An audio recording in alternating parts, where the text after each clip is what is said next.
what do you think is the most misunderstood aspect of the industry right now? I think the whole idea that you could create more efficiency through the wisdom of crowds, I think is kind of misunderstood.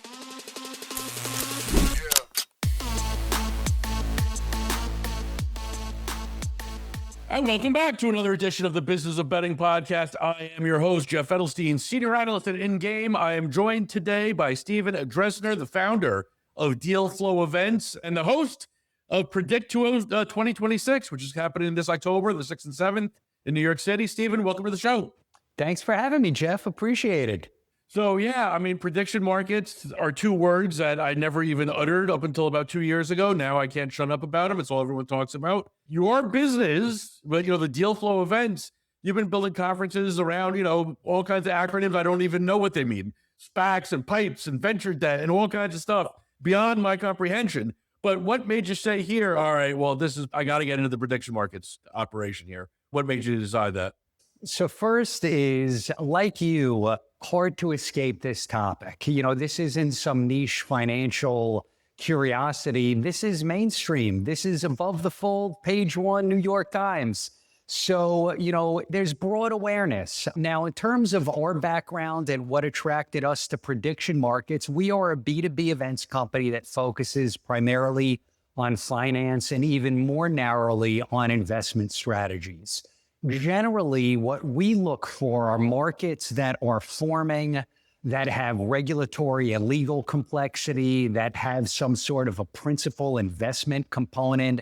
And really, prediction markets checks a lot of the boxes. Historically, most of the events that we run, most of the original research products that we were offering revolved around investment strategies. We have dabbled in trading and markets-related products. For a short period of time, we actually own Traders Magazine. So it's an area that we're certainly familiar with. But the core business has been in kind of investment strategies where a company, as you said, they're looking to raise capital through a PIPE or borrow with venture debt. And so we're bringing a lot of the same elements that we use at those conferences to the prediction markets event that we're running, Predict, including things like one-on-one meetings. Some of the networking events come out of, our other investment forums. You're one of approximately 311 conferences this autumn in New York City concerning prediction markets, plus or minus like 300. What is going to separate you guys from the rest of the pack there? Yeah, ultimately it's headcount. DealFlow is known as a company that produces a very high quality product. Our most recent event on SPACs attracted 900 attendees. If you look at any of the websites where we're running events, you could see, we get tremendous sponsor support, which is critical to running a large conference. And ultimately, I think that's really what it boils down to. If someone's considering attending one event, they're typically looking to come to the event that's got, the most headcount, where they can meet, as many people as possible. Well, the other thing that I'll mention is, we approach all the markets that we serve with a view toward being an information provider. Although the product is an in-person conference format, ultimately, this is about two things: information and creating exchange of information, and networking. And so when we approach any event, importantly, an event like Predict, which is on such a new, novel topic, we really think about being balanced in the programming. I think some of the other events out there might be bringing, more of a gaming or sports betting background to the event. And we kind of think about it a little bit differently. We certainly don't want to give short shrift to that area, because the reality is it comprises the bulk of the current transactional market in the space. But I think what attracts us to prediction markets is what this could become. And so as we think about the content portion of the event, we really are aiming to provide, a fair and balanced approach to coverage. We are not taking an advocacy position necessarily. We are looking to create a forum where people could meet and have these, candid, open discussions. So I was going to touch on sports a little bit later, but since you brought up, I'll ask you now. And you kind of danced around it without me even asking it. But like when we look at the sports event contracts, which is at minimum, the gateway to this for many people and potentially where people stop. Do you think, is this like a kind of like a regulatory shortcut, or do you see it as something that could like end up being just like a massive liability for this industry? It's tough to know, and I could prognosticate along with everyone else. I will say, as a hands-on operator who's been running a business my whole career, the regulatory aspect that is kind of over the market is probably the worst kind of risk because it is, potentially catastrophic risk to market participants. And it's also completely uncontrollable. It's hard to know what would happen if, we had a different, federal administration in place. I like to think, though, and this is just based on my own experience in covering markets, some of them were speculative and developed into incredible opportunities for investors and issuers alike. The way I kind of think about markets is that if there's an underlying consumer benefit, they will exist. They will almost be like willed into life. So I think, where there's a ton of excitement around this market is on the institutional side. It's creating contracts for derivative purposes, for hedging, how it develops, how quickly it develops. I'm not really sure, but, like most people who are knowledgeable in the space, I think we do look at the regulatory risk as the most, important to try to navigate. Before I go any further, I just want everyone to know the conference is the 6th and 7th in New York City. Already, I see Nate Silver, Contessa Brewer, Lloyd Desiga, a whole host of people speaking there. Tell us the website right now. Yeah, the website is predict-conference.com. And there, we're updating almost every day. When we are bringing on new speakers, we announce them on the speaker page. So we're generally doing kind of like twice monthly announcements of new speakers and, networking things that we're running. But the website, is always being updated. The prediction market, I feel like I've lived a few lifetimes in the few years that we've been talking about prediction markets already. Was there a particular moment in time or a particular transaction or a conversation that you were part of that kind of like convinced you, all right, well, this is legitimate. This is more than just like some shiny new object? Wow. That's a great question. And I actually have thought about, the light bulb moment. And there really wasn't one. I am pretty academic in my personal approach to developing products, and prediction markets was no different. I mean, I have this kind of mental checklist at this point of like 20 to 30 elements that I would look for in a topic that we might want to cover. And what was happening was every day when I opened up my email and was reading financial press, we just kept reading about prediction markets and it became hard to ignore. So I don't think there was necessarily like a moment in time. I was really trying to think about that the other day. It was more like just a gradual, I'd come into the office, the guys who sit at my cluster of desks with me, we're all talking about it. And we just wound up saying, we should do something here. How do we sort of research this space? How do we get involved? So it was gradual. What do you think is the most misunderstood aspect of the industry right now, both from like your Aunt Gertie's point of view and also from the, from guys like working Wall Street who've been in the trenches all these years? I think, the whole idea that you could create more efficiency through the wisdom of crowds, I think is kind of misunderstood. We have a clear issue in terms of media attention that, as we would expect, would focus on sort of the blood and guts of the situation, meaning bad actors, insider trading type behavior. You definitely don't want that in the market. And that tends to get the most attention, just given how media, wants to kind of focus on a story like that. But I do think that aspect is kind of misunderstood, meaning, people who bring knowledge to these markets and create a more efficient market It's kind of what it's all about. I'm not suggesting that we should encourage any use of any insider information, but if you are a weather junkie who seems to have unique insight into weather, that might be a market that you want to play in. And let me just use that as an example. So, when I was first experimenting with prediction markets myself, when we were researching this space and I was exploring developing an event for participants in the market, I began to trade on some weather contracts. And what I was doing was really looking at snowfall. This was in the winter of this past season. And I noticed that the snowfall was being measured in Central Park. And anyone who lives in New York knows that the readings that happen in Central Park are going to be different than the readings that you're going to get on Long Island, where I live, and surrounding areas.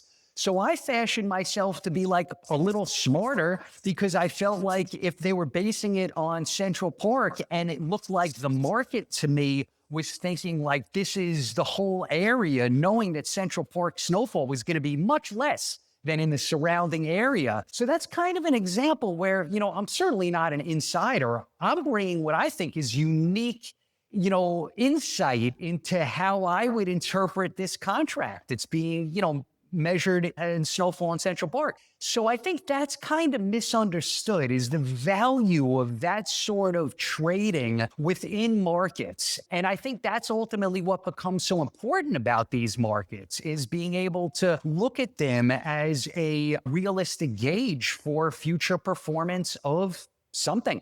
So I agree with you. I think it is pure form. Prediction markets do that. My issue personally is that I feel like, to overuse the getting out over their skis metaphor, I think some of these companies are getting out over their skis. When you post things like, how long will Mr. Beast's next video will be, numerous people know the answer, right? A couple months back, there was this terrible market. Chris Hayes was on, I believe, the Colbert Show, and they taped at 5:00. And there was a market. What will Chris Hayes say tonight? And like 400 people know the answer. So I feel like I don't understand necessarily, unless it's like, I don't care if they're talking good or bad about me, as long as they're talking about me, because all this, garners press attention. But like, I feel like, and again, in its pure form, I agree with you. This prediction markets are sources of truth. Like, we've seen it roll out in politics, it works. But like, when they're offering these markets that are so easily able to be insider traded on, I just don't understand why they would do that. I feel like they're kind of like pulling the rug out from under their own argument a lot of the time. I agree. And I think over time, what we will hopefully see, I hope, is some like restrictions on what types of markets will be made. I think a market where one single person could affect an outcome that has significant financial consequences is a little dicey. So I'm just not crazy about some of those products. But like I was saying before, we try not to take a particular position on it. Like, if people find value in whatever you want to call it, trading on something, wagering on something, which you and I might think is easy to manipulate, that's just the nature. That's the nature of it. Like, I'll stay out of that market. I might disagree with it, but as long as there is someone who views some value, have at it. I mean, I'm also, as you would expect, pretty, hands off in terms of my approach on regulations in general. However, I do think probably one of the most not talked about aspects of prediction markets is what happens on the back end, which will continuously improve. All of the technologies that create the support infrastructure to allow markets to operate, geolocation, the fraud protection, the transaction processing. I would like to think that over time, those systems get better at identifying insider trading or any, potential issues that might come up with, bad actors in the markets. But look, we know there's been a lot of press on this. Insider trading on Wall Street, that's nothing new. Prediction markets is getting a lot of coverage on that because it's the shiny new toy. Everybody wants to play with it or talk about it. I think you get what I mean. Absolutely. Well, yeah. So, a thought just popped into my head. Most of the people that I have on discussing prediction markets have a real stake in the game. Whereas prediction markets disappear, well, after your conference, it's not going to affect you. It's really not going to affect your business all that much. You know, it's interesting. I do like the event business because of what I call the accounting mechanics, meaning when we have an event, if it was a great event or it was a terrible event, we've earned that money and we move forward. If it was a great event, we're going to plan it again. If it was not a great event for whatever reason, we won't do it again. So you are right about that. However, a lot of work goes into just getting there. And so it's always hard if a market kind of disintegrates quickly. Generally, the way we think about topics, and I expect prediction markets will be no different, is you have a lot of interest and it's like fast and furious. And so you're ramping up headcount, building. The event gets bigger and bigger and bigger. And then at some point you kind of plateau when people feel like, well, the educational aspect, coming to learn about, these back-end technologies or how markets are regulated, like I sort of feel like I know all that. So what's left?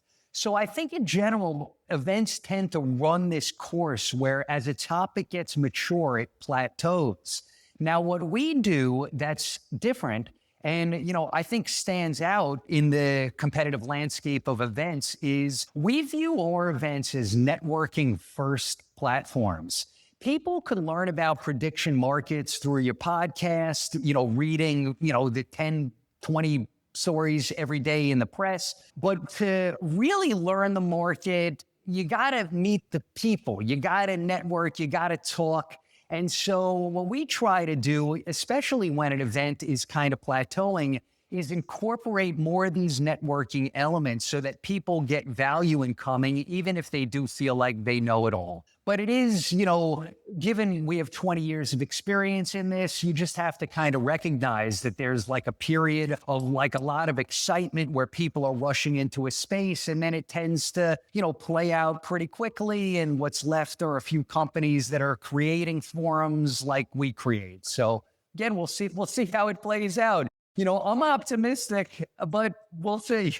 Right. Well, but again, the reason I brought this up is because I was going to ask you a question that it's hard to get an honest answer from, I think, from a lot of people surrounding the industry. And the question is this: do you think we'd even be sitting here having this conversation if not for sports? I don't. I think, and I think, that's another aspect. There's so much nuance to this as a topic. It's so massive and so excellent because of that. But, this idea that what the market can become, like that's what attracted me to this space. My clients at banks, at law firms, they've got teams working on prediction markets. And these are my clients. I'm following the money. I am essentially looking at what they're interested in and asking myself, can I make an information product that would be valuable to them? And so, I think that it's important to recognize the market today is a lot about sports. And that's why at the upcoming conference, we're going to be covering a lot of sports because that's the business. That's where the big numbers are being generated. But I really do think over time, when you just kind of think about, institutions and how much money moves, especially here in the US. I mean, we are effectively in the money moving business. I just see so much potential. And this is beyond the examples that are used in press. So you have some illness and you're hedging drug development and stuff like that. I'm talking about like big institutional use cases for derivative products that would trade on prediction markets. If you understand the history of trading markets, it's like impossible, I think, to not see that sort of come to life as long as the business is regulated out of existence, which again is that, horrific, risk that is largely uncontrollable, I think. The idea of it, of the institutional hedging, I don't, as you were talking about with like the weather earlier, there's also like, if this continues this way, straight up, I think people will get more attuned to how they can use it. Like, for instance, I've got a $500,000 house and a $10 million driveway. My driveway's gorgeous, but it doesn't match the house. When I get 10, 12 inches of snow, it's cost me $300 to hire someone to plow the driveway, right? So I should be buying futures on massive snowfall, right? That way I'm hedging against having to pay a guy to plow. It's silly and we're laughing about it, but it makes perfect economic sense, but we're not there yet as a culture to think in terms like this. People don't think in terms of probabilities unless you're a gambler, right? That's a great point. And it also, touches on usability. These markets have to feel friendly. Even someone like myself, if I go on to Kalshi and I'm looking at what was the last, just trying to think of the last thing that I was working on there. Basically, where I find there's some confusion is in how the contracts resolve. It could be pretty technical. And so if you're just a layperson that's going to try to hedge risk on snowfall, it's got to be user friendly. It's got to be simple and straightforward. And we'll see how that develops. I tend to not be as excited about B2C aspects of anything just because, like, I'm a business guy like everyone. I have kind of, my peripheral vision set pretty narrow. I focus on kind of B2B, which is why when I think about an area like prediction markets, I go quickly towards institutions because that's where you have a material amount of money.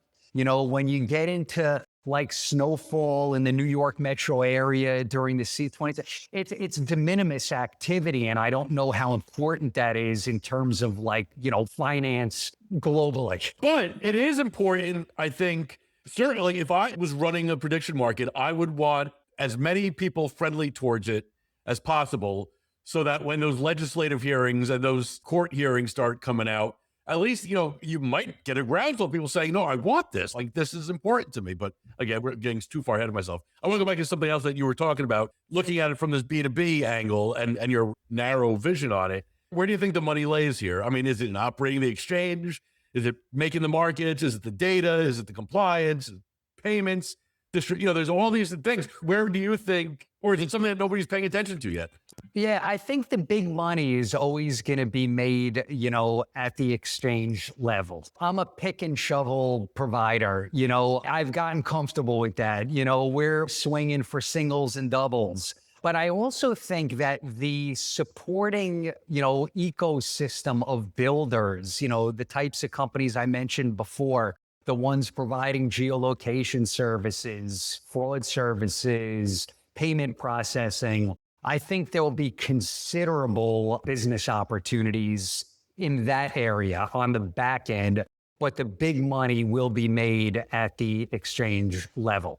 I can't comment on, the current valuation of the major exchanges. I think it feels a little bit rich to me, but it's hard. I don't have the right background to understand how those deals would even be priced. Right. Well, let me ask you this. I mean, with that in mind, liquidity attracts liquidity, right? That's the saying.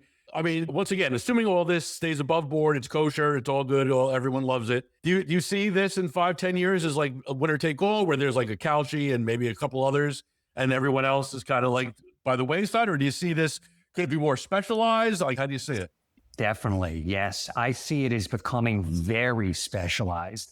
I think that especially if we're talking about sophisticated institutions, they'll be drawn to platforms that really understand what their interests are. The way I think about it is just take like a generalist audience pitching anything. Like if you're a company and you've got this idea and you're pitching that idea, if you're in a room full of generalist investors, then they might not even know the right questions to ask. But now if you move to a room where the people in the audience invested in businesses just like yours, that's going to be a much more productive discussion.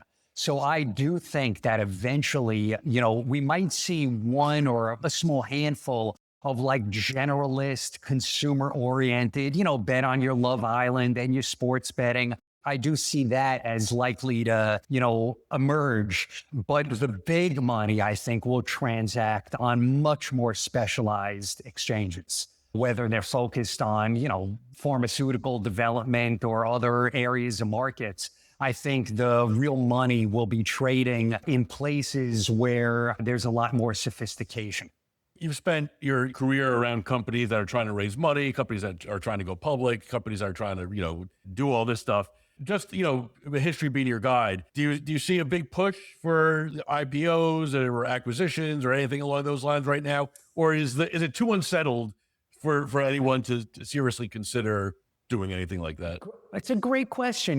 We were talking a lot about this right around the time of the SPAC conference because, the SPAC market right now is pretty massive. I mean, there's billions and billions of dollars out there looking for deals, to bring public through a SPAC merger. And mostly what SPACs look for, and frankly, IPO bankers look for, is enthusiasm. If you're doing a firm commitment underwritten offering or you're doing some best efforts pipe alongside of, a SPAC merger, the main reason for finding interest is the same, which is like a lot of growth, a lot of capital demand. So when you kind of think about the companies most likely to go public, usually those are the ones that, consume a lot of capital. Biotech, energy, tech, so in the prediction market space, I really would like to think that right now there are companies considering, a public transaction, if for no other reason than because I think there'll be market interest, if that makes sense. It's like, you got to shoot while the ducks are quacking. I think the deal business is no different. Despite the fact that like there's, everybody and their uncle believes there's a Supreme Court ruling coming down the pipe? Well, I guess it ultimately depends. So if we were to really think about like an underwritten traditional IPO of a large exchange, I am not super optimistic that's happening before we have real clarity. And I do believe, as you said, we're going to have some Supreme Court rulings weigh in on this area. But I think in the periphery markets, things like SPACs or merging with an existing operating public company that's in traditional online gaming, I think that you'll see a lot more creativity and a lot more risk tolerance from investors and bankers to try to get a deal done. I'll put you on the spot once more here. I've been doing that a lot this afternoon. I ask a lot of business owners where they see their business, 5 years, 10 years. It's a common question. This one's a little bit different. Where do you see your conference? Where do you see Predict 2032 looking like? Do you see it as sports heavy? Do you see it as more niche? Do you see it as more Wall Street? How do you see, if you had to predict that, how would you predict it? Yeah. So first is, I see this space moving toward more of a global setting. Like we were discussing before, yes, there'll be, segmented markets based on different strategies, areas of interest, maybe even geography. But I do think we're likely to see, the dominant exchanges emerge as kind of global venues. And so because of that, we are already architecting an international conference. But yes, I also think that, the move toward larger hedging opportunities, derivatives that could be created by savvy bankers for their clients, in insurance and other areas, I think will dwarf the sports betting business. I do believe that within 5 years. I mean, what is keeping like the big banks and the big insurance companies, and the big movers and shakers in the finance world from creating their prediction desks and really going, diving headfirst? Are they waiting for clarity, you figure? I think it depends on the bank. Right now, what we see is that all of the larger, like bulge bracket institutions, have to have people researching this space. So there's significant, capital and human resources being invested right now at the larger firms. I think a step down from that, you're probably going to have more of a wait and see approach. There are certainly going to be firms that aren't rushing to do anything. And frankly, that historically, that's kind of my attitude, is like, you don't really have to be first. What you have to be is you have to be right, which means like timing has to be right. And, sometimes you're best served watching someone else be first and then try to replicate what you like and not replicate what you don't.